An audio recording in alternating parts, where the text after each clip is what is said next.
Direct selling, MLM या network marketing, इन तीनों का वर्ड आप यूज करते हैं।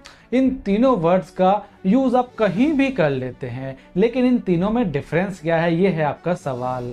जी हाँ, इनमें डिफरेंसेस हैं। हालांकि हम तो इसको कहीं भी यूज कर देते हैं, लेकिन इनमें डिफरेंस है। तो क्या तीनों में डिफरेंसेस है, क्या तीनों की डेफिनेशन है, इसी वीडियो में हम वो डिस्कस करने वाले हैं। आपको मैं सबसे पहले बताऊं डायरेक्ट सेलिंग के बारे में। तो डायरेक्ट सेलिंग क्या होती है? डायरेक्ट सेलिंग यानी फैक्ट्री से जो सामान बनता है वह सीधा कस्टमर तक पहुंचे, बिना किसी टिपिकल सप्लाई चेन के, बिना किसी मीडिएटर के, वह डायरेक्ट कस्टमर तक पहुंचे।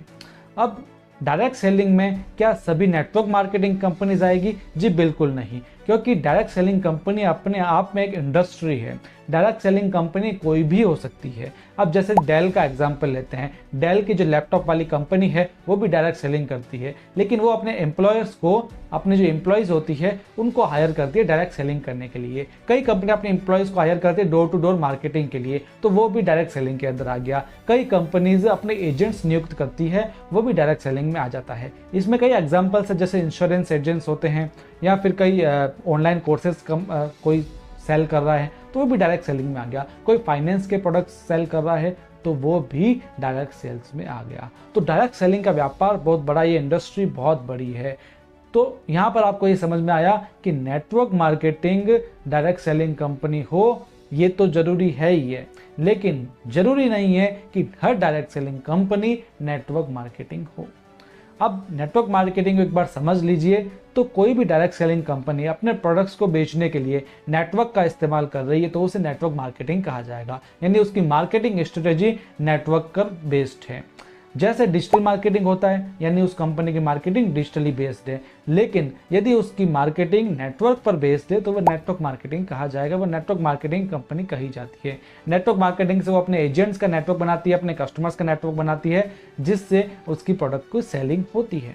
तो यहाँ पर वापस वही बात समझ में आ गई आपको कि network marketing company direct selling company होती है, लेकिन हर एक डायरेक्ट सेलिंग कंपनी जरूरी नहीं कि वो नेटवर्क मार्केटिंग कंपनी हो।